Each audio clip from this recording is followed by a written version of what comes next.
Sebelum saya akhiri, nih ada banyak yang bertanya. Tolong dengar dengan serius, ini serius. Di banyak yang bertanya di medsos, supaya sekali jawab enak sini. Ustadz, bagaimana pendapat Ustadz tentang penutupan masjid selama PPKM di Jakarta? Satu, saya pengikut fatwa Majelis Ulama, bukan pribadi. Ustadz manapun saya lebih memilih Ustadz Majelis Ulama, bukan pribadinya. Namanya majelis, kumpulan orang-orang hebat di dalam Majelis Ulama. Di majelis itu ada ahli fikih, ada ahli sejarah, ada ahli bahasa, ada ahli filsafat, ada ahli sosial. Semua berkumpul, bermusyawarah dan memutuskan rumah ibadah di PPKM untuk sementara dianjurkan untuk tidak datang ke masjid. Tapi di Jakarta, bukan di Pindrang.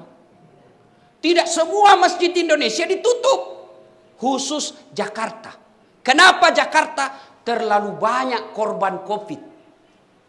Maka Majelis Ulama menganjurkan untuk sementara beribadah di rumah. Tuh. Yang kedua, berkait ini. Bertanya, kenapa masjid ditutup, pasar dibuka? Ya kan biasa kita bertanya begitu toh? Paham ima deceng. Paham dengan baik. Semua fungsi-fungsi masjid boleh dipindahkan dan dilakukan di rumah.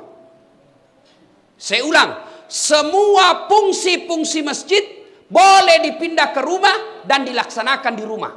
Apa maksudnya? Sholat berjamaah boleh di rumah. Berdoa boleh di rumah. Ngaji boleh di rumah. Zikir boleh di rumah.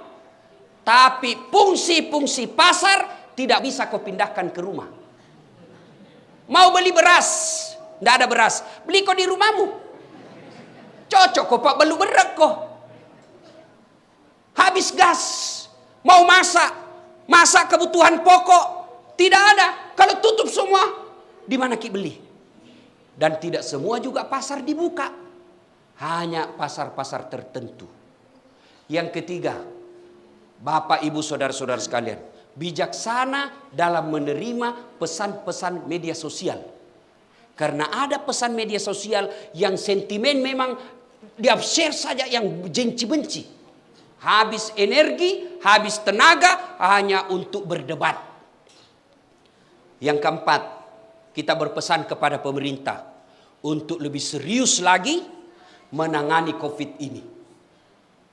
Yang kelima, kepada saudara-saudara kami para pengusaha, kepada saudara-saudara kami para pengusaha, terutama mereka yang bergerak di bisnis alat kesehatan, tolong jangan jadikan COVID ini, jangan jadikan wabah ini sebagai ladang bisnis. Kami tidak pernah marah kalau kau bisnis ladang sawit.